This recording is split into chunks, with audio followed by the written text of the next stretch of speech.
Assalamualaikum teman-teman. Kenalin, namaku Dea Auditia Andriani, kelas 12 IPA. Review sebuah buku nasional bestseller dengan judul Filosofi Teras, Guru Pembimbing Bapak Denny Suryadi dengan mapel praktek bahasa Indonesia.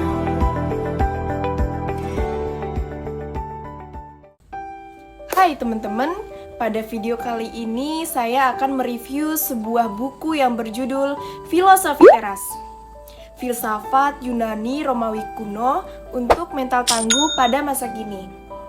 Nah, semoga dengan adanya video ini dapat menambah referensi teman-teman semua, karena saya akan membagikan sudut pandang saya terhadap sebuah buku keren yang akan kita bahas kali ini.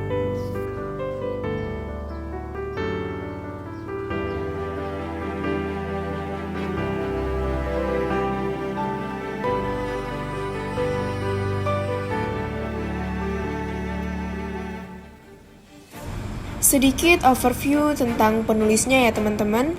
Mas Henry Manurpiring ini adalah seorang profesional, bisa dibilang praktisi dalam bidang periklanan. Spesialisasinya adalah dalam bidang brand strategi and communication. Dengan pengalaman lebih dari 20 tahun, beliau sudah melalang buana di bidang ini. Beliau juga sudah mencakup perusahaan-perusahaan besar seperti Coca-Cola Indonesia, Facebook, Leo Burnett, dan lain-lain.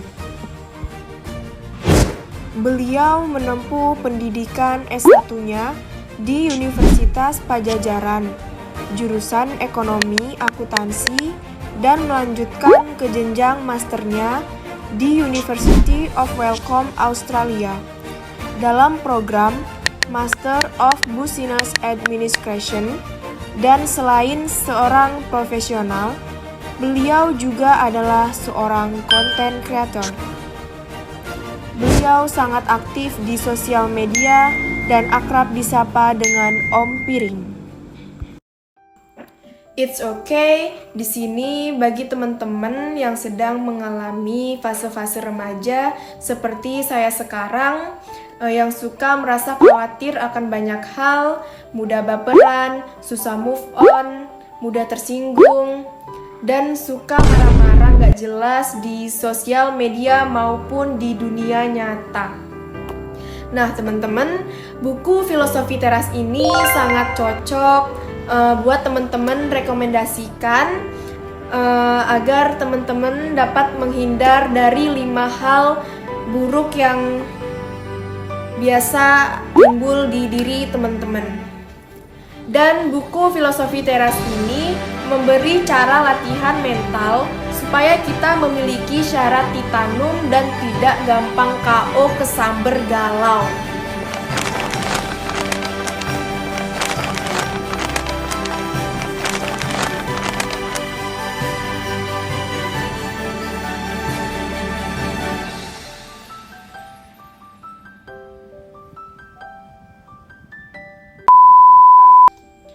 Jadi buku ini pada awalnya menceritakan tentang sebuah survei kekhawatiran nasional yang semakin masif sekaligus menyajikan tentang sekilas kehidupan si penulis yang dipenuhi oleh emosi negatif yang berlebihan. Lebih dari 2000 tahun lalu, sebuah mazhab filsafat menemukan akar masalah dan solusi dari banyaknya emosi negatif. Stoicisme atau filosofi Stoa, namun penulis lebih memperkenalkannya dengan filosofi teras yang merupakan filsafat Yunani Romawi kuno yang dapat membantu kita dalam mengatasi emosi negatif serta menghasilkan mental seseorang menjadi tangguh dalam menghadapi naik turunnya kehidupan ya teman-teman. Jadi dalam buku tersebut, filsafat Stoa digambarkan secara sederhana dengan inti dikotomi kendali nasib manusia, sehingga dari dikotomi kendali tersebut manusia dapat menentukan hal-hal yang dapat membuatnya bahagia maupun tidak. Namun William Irvin menawarkan dikotomi kendali di mana memuat apa yang menjadi kendali kita semua dan tidak menjadi kendali kita dan juga menjadi bagian dari kendali kita.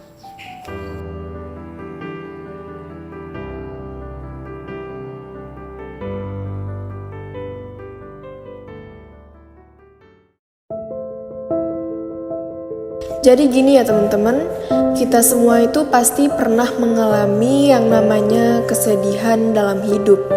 Apalagi kalau misalnya kejadian yang kita alami itu benar-benar bikin kita sakit hati, bikin kita down, bikin kita putus asa.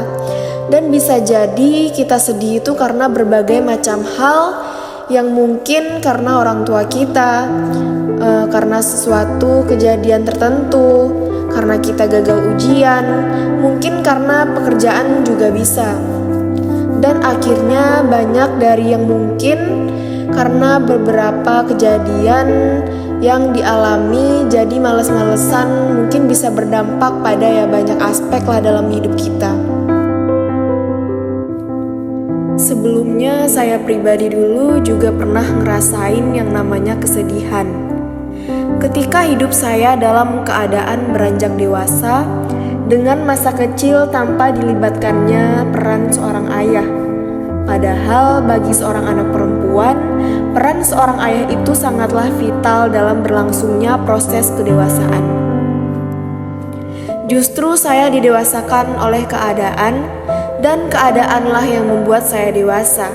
Sehingga seiring berjalannya waktu, saya digantikan oleh sosok seorang ayah yang mungkin bisa dibilang lebih pantas berperan dalam hidup saya. Arti utama dari kutipan ini adalah untuk mencapai ketenangan dan kebahagiaan, kita harus belajar membedakan antara hal-hal yang dapat kita kontrol dan mana hal-hal yang nggak dapat kita kontrol. Kita seharusnya fokus pada yang dapat kita kendalikan, yaitu tindakan dan sikap kita, sementara menerima dengan bijaksana bahwa banyak hal dalam hidup gak selalu akan sesuai dengan keinginan kita. Gini ya teman-teman, dalam hidup kita tidak sedang berlomba dengan orang lain atau siapapun. Sejatinya kita sedang berlomba dengan diri kita sendiri. Misalnya kalau ada pertanyaan nih, siapa dan apa sih yang membuat kita nggak kemana-mana dan nggak bisa menjadi versi terbaiknya kita sendiri? Jawabannya adalah diri kita sendiri dan ego kita sendiri. Nah, teman-teman semua, yang membuat kita jadi positif atau negatif, baik atau buruknya adalah mindset dan opini kita terhadap emosi tersebut. Contoh nih, misalnya kita kecewa karena kita gagal memperjuangkan sesuatu. Konteksnya bisa apa saja, terus kita kecewa, kita sedih, kita marah, dan tidak jarang sebagian kita misalnya merasa bahwa ini adalah akhir dari sebuah dunia. Maka sebetulnya emosi kita itu adalah netral, dan itu wajar banget ya teman-teman. Nah, yang membuat itu jadi negatif adalah pikiran kita yang mengatakan bahwa emosi sedih atau kecewa ini nggak baik nih, atau marah ini nggak bener nih. Nah, tanpa kita mau mengenali dan sebetulnya ini merupakan emosi kenapa bisa terjadi, dan kasih pikiran dan waktu untuk mengalirkan energinya. Membuat kita bisa kembali berpikir logis dan menggunakan nalar dan seterusnya ya teman-teman. Emosi kita tadi membuat kita menjadi manusia yang amat gampang dikendalikan oleh apapun, oleh orang-orang sekitar kita, oleh persepsi orang terhadap kita, misalnya bahkan oleh Internet of Things seperti sosial media, gadget, games, bikin status yang meluapkan perasaan yang gak jarang. Bahkan itu melukai diri kita sendiri dan melukai orang-orang di sekitar kita dalam rangka melampiaskan emosi kita. Saya bukan bilang semua itu salah, namun saat semua itu kita lakukan sebagai pelampiasan emosi yang tidak kita kenali dan tidak kita berikan batasan, maka yang terjadi adalah kita merasa kita menang, padahal kita tengah kalah. Gilalahnya adalah kita kalah dengan diri kita sendiri dan kita nggak mampu mengontrol emosi kita sendiri. Hal yang membuat saya tertarik dari filosofi teras ini terletak pada salah satu tujuannya ya teman-teman. Salah satu tujuannya yaitu hidup dalam ketenangan dan terbebas dari emosi negatif. Oleh karena itu, pada setiap bab filosofi teras ini terdapat pelajaran yang dapat kita ambil, yaitu salah satunya dalam menjalani kehidupan harusnya selaras dengan alam, di mana kehidupan berjalan sesuai kehendak Sang Penciptanya dan selaras dengan alam. Itu berarti kita harus mengendalikan akal kita agar tidak terbawa arus yang menyimpang.